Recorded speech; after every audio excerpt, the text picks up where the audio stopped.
talk a little bit about the effects of sin. I'm going to draw from an article which you will see at the very beginning of your workbook in your abbreviations on the first page, RP, Reconciliation and Penance. It's a document by John Paul II, an apostolic exhortation written in 1984, and it's called Reconciliation and Penance. It's a very small book. Boy, I'd really recommend that everybody get that little booklet and read that booklet and just completely take it in. It's so valuable.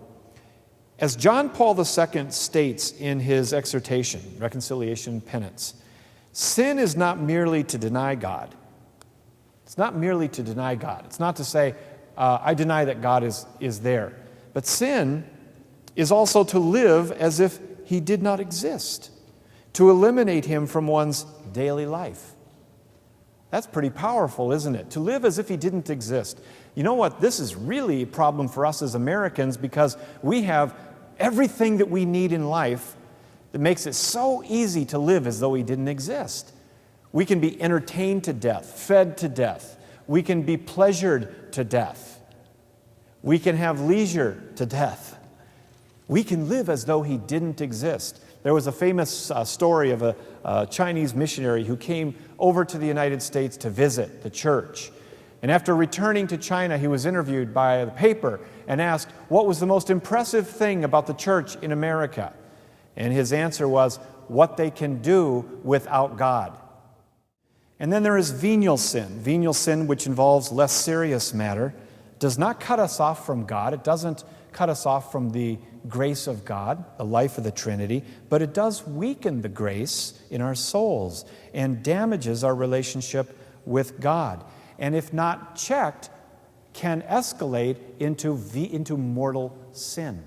And so we're called on as Catholics, as Christians today, to continually check our own hearts, review our hearts. Where am I at? And we want to stop venial sin in the bud.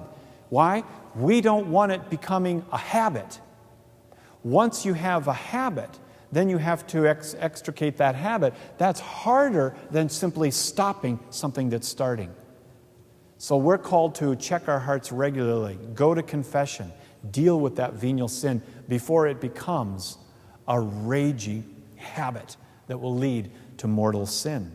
And so the reason that we believe as Catholics that a priest in that confessional can say, I absolve you of all of your sins, is that because first, God entrusted Jesus, and Jesus was a man and God, but God entrusted Jesus with this power to forgive, and then Jesus is going to entrust his apostles in John 20 with this gift to forgive, where he says, if you forgive the sins of any, they are forgiven. If you retain the sins of any, they are retained.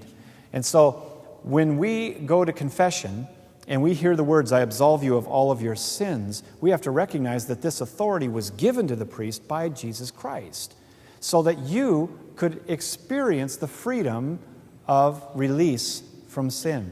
Just like in the Old Testament, the freedom from bondage in the great Exodus, Jesus in the New Covenant, he enters in and he leads the new Exodus and the release from sin and bondage.